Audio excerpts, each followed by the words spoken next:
Welcome back to Seneschal. Today we are covering the last sections of the Sisters of Battle Index. Accepting the HQ choices, these are probably the most used models. I'm going to also include the repressor in this as well, since while it technically isn't in the index, it is one of the most widely used Sisters models. In fact, one Nova list this year ran 7 repressors. Alright, let's get started. We'll begin with the fast attack choices and the Seraphim. Seraphim are the jump troops for Sisters. There are 11 points, 3 up armor, 6 up invulnerable, which is rerollable due to one of their special abilities. They come with a double bolt pistol, but up to 2 models can replace those with hand flamers or inferno pistols. These models are fantastic. With the active faith move, they can keep up with Celestine, stay in cover for a 2-up armor most times, and if you take the inferno pistols, be a constant threat to your opponent's characters or vehicles if they are not properly bubble wrapped. While they aren't great in melee, they are significantly better than previous editions, since now you have the ability to use your pistols during your shooting phase, even while they are engaged. This is solid, but especially valuable for the Inferno pistols, which are basically 6-inch melta pistols, so their damage output and mobility are extending, and their survivability is pretty solid as well, since if they're hanging out with Celestine, she improves their invulnerable save to a 5+, which is rerollable.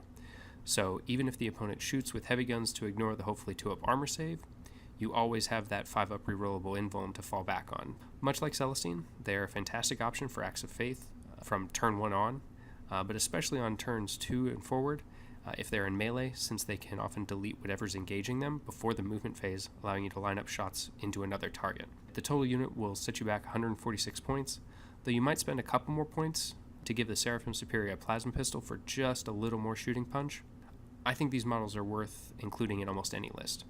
They can put out a volume of bolt fire to clear chaff, force people to make saves on sturdier units as well, and the Inferno pistols will kill most characters in heavy infantry, especially if you're firing in melee to get that melter rule to maximize the damage, which can really help try to punch through even models with disgustingly resilient.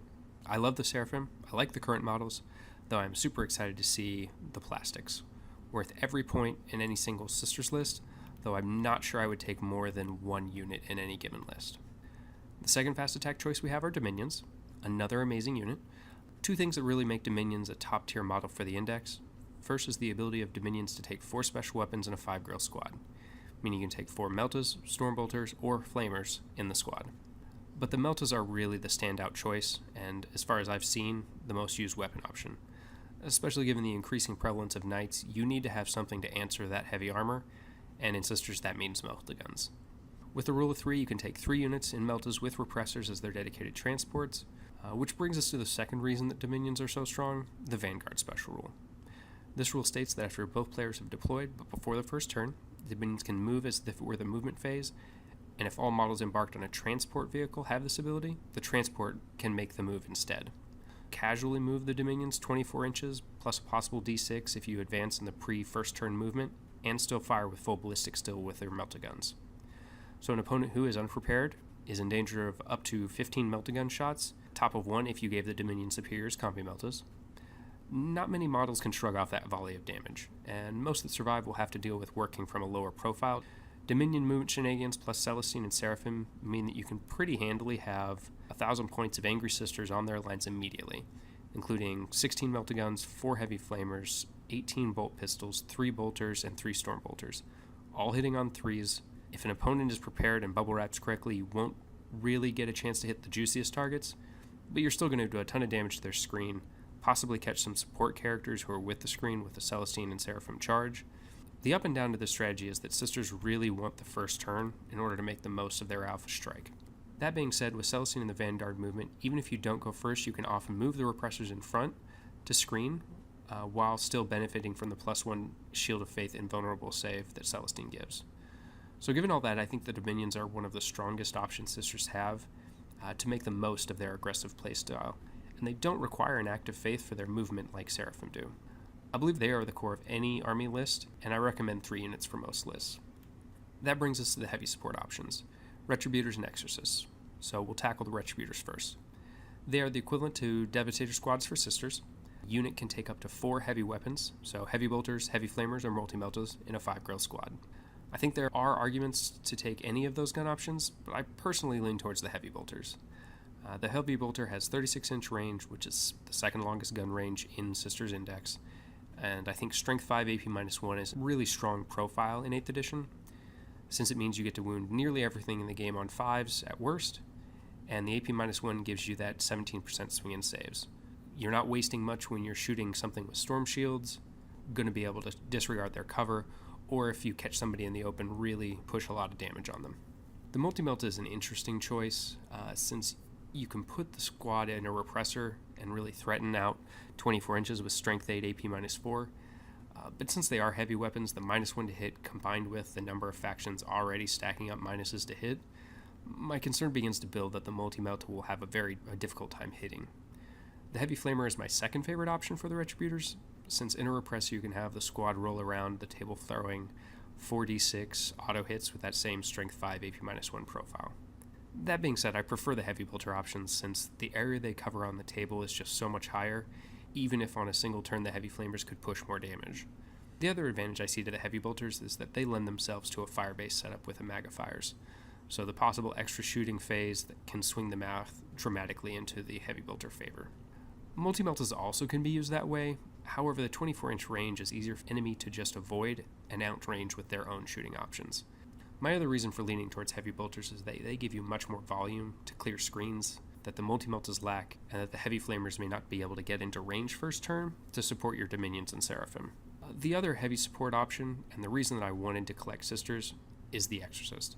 I instantly fell in love with the pipe organ missile launchers. I might own far more of these than the rule of 3 will allow as well. That being said, I think the Exorcists are close to being a really valuable part of a Sisters army. 48-inch range, Strength 8 AP -4 is a great start. However, the D3 damage mixed with random D6 shots per turn can lead to some very strong turns, as well as some incredibly underwhelming turns, even when you are able to push the damage if your D3 rolls decide to go under average. The other biggest issue for the Exorcist compared to taking Retributors is that the Exorcist doesn't have the active phase special rule, so it can't get that extra shooting like Retributors can. The advantage that the Exorcist does have over Retributors comes from the defensive stat line. T8, 12 wounds, does allow for the model to shrug off quite a few hits from weapons that would give the Retributors some concern. And it does have a 3-up armor, 6-up invuln, so you do have pretty decent defensive stats. Unfortunately, the variance of the output of the Exorcist means it often really isn't able to earn its points back. I have high hopes for December and the Beta Codex improving this model. That brings us to the dedicated transports. First, we'll touch on the Sororitas Rhino. Essentially identical to the Space Marine version, but with the inclusion of the Shield of Faith special rule for the 6-up invulnerable. Solid option if you want to take Repentia to ferry the squad up the lines. Nothing too special or unique. Use it if you need a transport for more than 6 models and aren't concerned with the transport bringing more than a Stormbolter in shooting output. Next, we have the Immolator, ranging in points from 85 with Twin Heavy Bolters to 103 with the Immolation Flamer to 122 with the Twin Multi-Meltas. The only option I really am enthused by is the Immolation Flamer, for 2 reasons. First, it is a Sisters-specific weapon, which is always a winner for me, and second, because it is a 12-inch 2d6 Heavy Flamer that is Assault. So the Immolator can advance and still auto-hit with a 12-inch Flamer. Offensively, it's really solid, and the bonus to that also is that defensively it's better, because an Immolator can still overwatch if someone were to deep strike outside of 9, whereas a standard Heavy Flamer is not going to provide that same protection. It holds 6 models, is a solid option for transporting Battle Sisters in my opinion, since they don't have the volume of special or heavy weapons like a Dominion or Retributor squad, who would gain a much bigger advantage from a Repressor.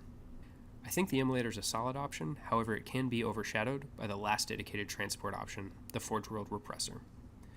The Repressor is 110 points, comes with a Stormbolter and Heavy Flamer, with the option to pay for an additional Stormbolter or Heavy Flamer.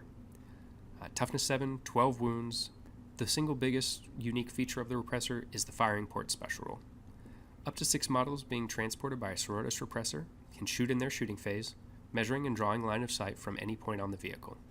Units that shoot in this manner count as having moved if they or the Repressor moved in the preceding movement phase.